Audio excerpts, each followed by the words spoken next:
Maanta waxaa curatay ilbaxnimo cusub ee Soomaaliyeed anigoo ah hogaamiyaha cusub ee xisbiga Qaransoor Cabdijabbaar Sheekh Axmed. Waxaan marka hore Allah subxaanahu wa tacaala ugu mahadcelinayaa ugu baryayaa inuu igu garab siiyo mas'uuliyaddan cusub ee aan qaaday. Waxaan u mahadcelinayaa golaha fulinta ee xisbiga Qaransoor iyo dhammaan taageeradiisa oo runtii igu aaminay iina doortay inaan hogaamiyo xisbiga Qaransoor. Waxaan sidoo kale u mahadcelinayaa dhammaan marti sharafta ka soo qayb gashay shirweynaha qaran ee xisbiga Qaransoor. Qof walba mansabka iyo maamuuska uu ku joogo halkan, xildhibaano, barofesoro, aqoon-yahano da'yar, dhammaantiin waxaan leeyahay waad salaamintiin, waadna ku mahadsantihiin kasoo qaybgalka aad halkan kaga soo qayb gasheen shirweynaha qaran ee xisbiga Qaransoor. Maanta waxaa halkan ku curatay kuna dhashay ilbaxnimo cusub ee Soomaaliyeed. Marka koowaad waxaan halkan ka caddeynayaa in ilbaxnimadaynu tahay lama huraan, la'aanteed lama heli karo isku duubni, iskaashi iyo walaalnimo dhex marta shucuubta Soomaaliyeed iyo dunida. Marka labaad, ilbaxnimo kasta waxay ku qotontaa taariikh bulsho oo wax laga bartay. Shuruucda iyo xeerarka dadku samaystaanna waxay ka ambaqaadaan waayo aragnimada iyo baahida bulshadaasi. Sidaas darteed, xisbiga Qaransoor iyo booskiga hogaamiyaha cusub ee xisbiga Qaransoor waxay hormuud u noqon doontaa ilbaxnimadan cusub ee Soomaaliyeed. Muhiimadda ay leedahay ilbaxnimadu waa meel lagu qeexo dhaqankeena, astaanteena iyo qaab dhismeedkeena bulsho. Nidaamka dowladnimo oo tayeysan ayaana ugu muhiimsan nolosheena iyo jiritaankeena. Tan iyo markii la aasaasay 15 Maarso 2020 xisbiga Qaransoor ayaa raba inuu dalka ka hirgeliyo dib u habeyn siyaasadeed oo cusub, inuu la yimaado fikir iyo dhaqdhaqaaq dhiirigeliya danaha ummadda. Gaar ahaan ujeedada laga leeyahay ayaa ah helitaanka iyo jiritaanka qarannimada ummadda Soomaaliyeed.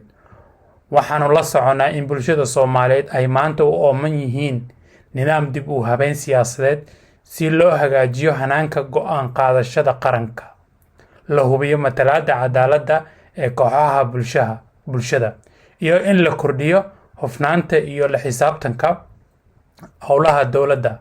Dib u habeyn kasta wax ku ool ah ayaa gacan ka geysan karta kobcinta xasilloonida bulshada dhexdeeda iyo furitaanka awoodaha dhaqaale iyo fursad siinta bulshada qaybaheeda kala duwan. Hal tilaabo oo la qaado doorasho hadaf la hiigsanayo iyo in la joogteeyo fulinteeda ayaa ah mid wax ku ool ah oo bedeli karto nolosheena iyo jiilalka dambe ee soo socdo. Anigoo raacaya ajendayaasha u degan xisbiga Qaransoor iyo ajendayaashii liigu doortay oo ahayd kow, waxaan sii wadi doonaa nidaamka tayeysan ee xisbiga gudihiisa si kor loogu qaado wacyigelinta bulshada iyo howlaha horyaala xisbiga, anigoo xoogga saari doona siyaasadda una sahli doona in xisbiga xubno ku yeesho degmo kasta oo dalka ka tirsan. Labo, in aan waqti iyo dadaal ku bixiyo sidii aan xoogga u saari lahaa isbahaysiga xisbiyada kale ee dalka oo xisbiga Qaransoor la afkaar iyo mabaadi' ah. La dagaalanka nidaamka dulaysan ee 4.5, in kor loo qaado fariimaha wacyigelinta ee ka dhanka ah nidaamka 4.5 si bulshada iyo xisbiyada loo kobciyo oo ay garab inagu siiyaan in la badbaadiyo la baabi'iyo.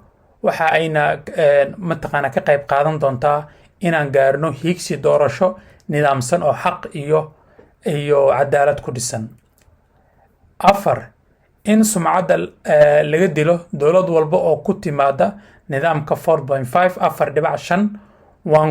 waan ku daalnay siyaasad reero lagu biilo xil iyo xoolaba, in lala dagaalamo maamul goboleedyada reeraysan oo u dhaqma sida dowlado ka madax bannaan Soomaaliya inteeda kale. Dhammaan mas'uuliyiinta xisbiga Qaransoor iyo xubnihiisa kala duwan waxaan ka codsanayaa inay igu garab istaagaan mas'uuliyaddan adag ee ay ii dhiibeen. Sidoo kale shacabka iyo xisbiyada kale ee dalka ka jira waxaan ugu baaqayaa inay wada shaqayn ina dhex marto oo aan hal dhinac ugu soo jeesano danaha ina hor yaala ee qarankeena iyo sharafta soomaalinimadeena. dhammaanteen waxaa ina deeqdo soomaalinimo, waxaana maanta curatay ilbaxnimada cusub ee Soomaaliya.